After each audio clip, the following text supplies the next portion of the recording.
Mengenai Jakarta, tak lagi ibu kota di usia ke-497 tahun di Jakarta. Sejak ditekennya Undang-Undang Daerah Khusus Jakarta oleh Presiden Joko Widodo pada April lalu, status Jakarta sebagai ibu kota negara dipastikan segera sirna dan digantikan dengan ibu kota Nusantara di Penajam Pasar Utara, Kalimantan Timur. Lalu, bagaimana Jakarta dikenang dan bagaimana nasib Jakarta ke depannya? Simak berikut adalah liputannya.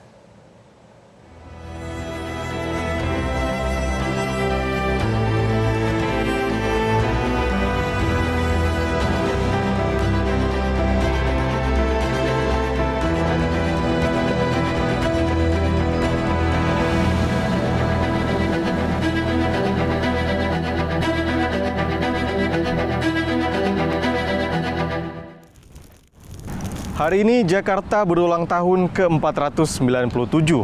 Kota ini selalu menarik untuk dikunjungi, baik yang ingin berwisata atau justru mengadu nasib di ibu kota.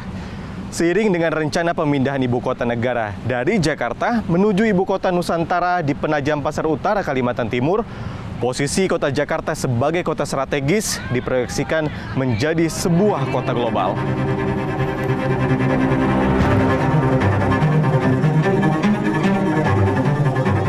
Di usia ke-497, Jakarta menjadi kiblat kemajuan pembangunan dan perekonomian nasional. Fasilitas layanan publik dan transportasi terintegrasi, memudahkan aksesibilitas di ibu kota. Jauh sebelum menjadi ibu kota negara, peradaban di Tanah Muara ini telah berlangsung berabad-abad. Jakarta juga tercatat mengalami beberapa kali perubahan nama.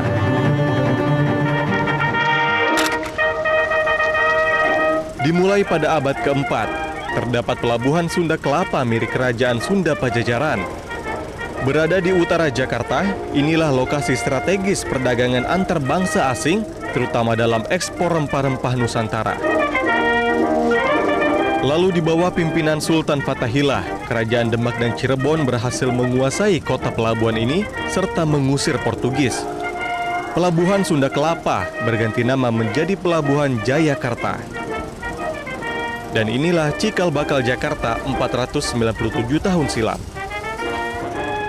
Babak baru dimulai ketika VOC, perusahaan dagang Hindia Belanda, datang ke Nusantara hingga memenangkan pertempuran dengan Jayakarta pada 30 Mei 1619. Sebuah kota baru bernama Batavia menjadi titik awal invasi Belanda ke Indonesia. Hingga akhirnya setelah melewati masa penjajahan Jepang, Presiden Soekarno dan Bung Hatta memproklamirkan kemerdekaan Indonesia pada 17 Agustus 1945 di Jalan Pegangsaan Timur nomor 56 Cikini, Jakarta Pusat. Kota ini sekali lagi menjadi sejarah bagi bangsa Indonesia. Kalau kita ngomong Indonesia, Indonesia itu buah dari nasionalisme. Nasionalisme itu terbentuk terutama di kota Jakarta, di mana awal gerakan kebangkitan nasional itu kan di Jakarta oleh siswa-siswa Stovia Budi Utomo. Lalu di mana proklamasi kita yang pertama tahun 1928 yang menyatakan satu tanah air, satu bangsa dan menghargai bahasa persatuan itu kan juga di Jakarta. Di sini nih proklamasi kita sebagai nation state itu dilakukan di Jalan Pegangsaan, dan buat Soekarno proklamasi pertama, proklamasi kedua, dan kebangkitan nasional itu modal sejarah yang sangat kuat yang nggak mungkin dan nggak boleh dilupakan. Kalau lu dilupakan, Indonesia selesai. Karena Indonesia itu antitesis atau buah dari nasionalisme gitu. Antitesis dari kolonialisme itu nasionalisme itu buahnya Indonesia. Jadi kalau mau ngomongin Indonesia, orang Indonesia di mana pertama lahir ya di Jakarta gitu. Itu yang istimewa, dan karena istimewa yang nggak bisa dilupakan, apalagi diabaikan dan kesampaikan.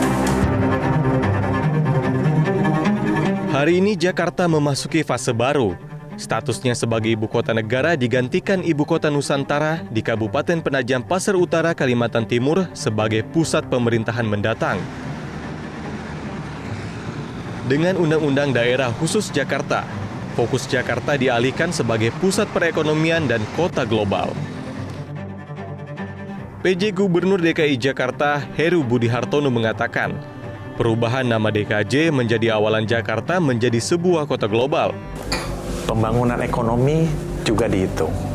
event tahunan, kegiatan yang besar itu dihitung, semuanya dihitung untuk mendapatkan peringkat Jakarta yang hari ini 74, tentunya nanti naik tuh kalau naik nilainya lebih rendah, nomor 1 dan seterusnya. Mungkin kita bisa dapat peringkat 50, seperti itu.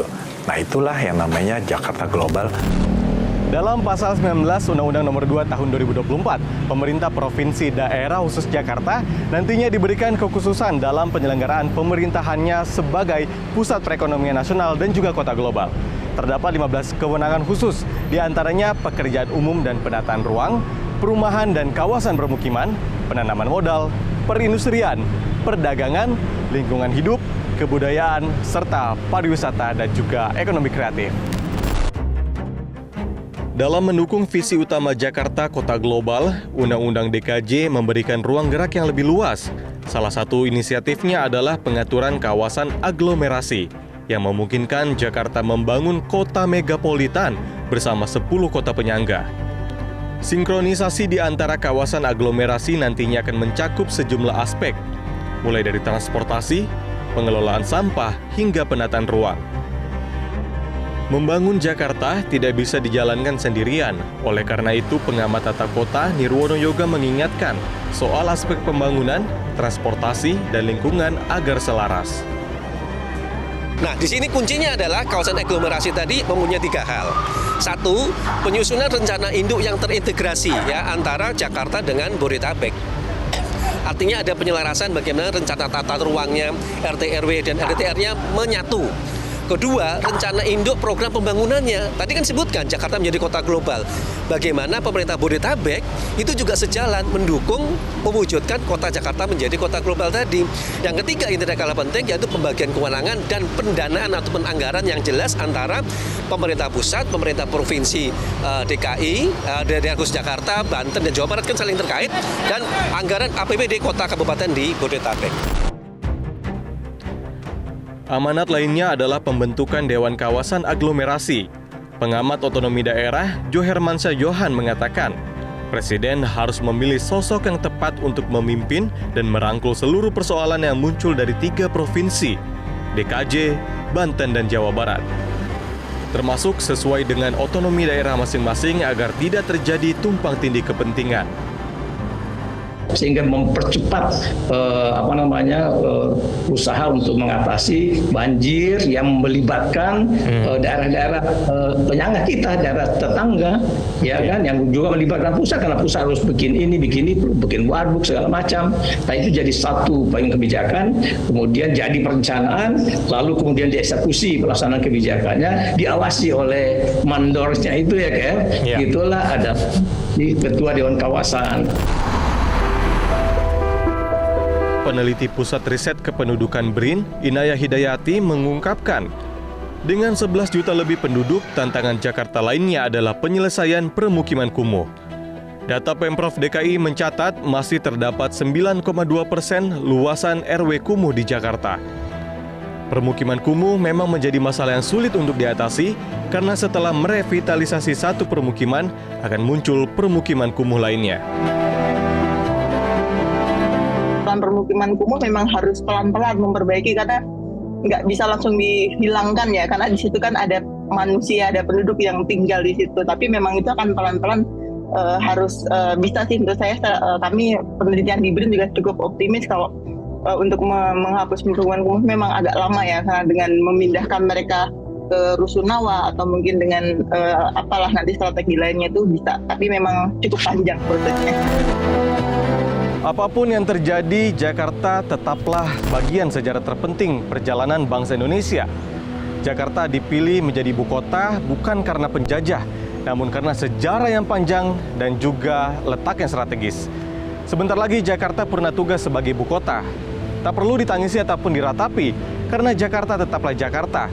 Kota dengan penduduk yang multikultur menjadi miniatur Indonesia yang harus kita jaga bersama.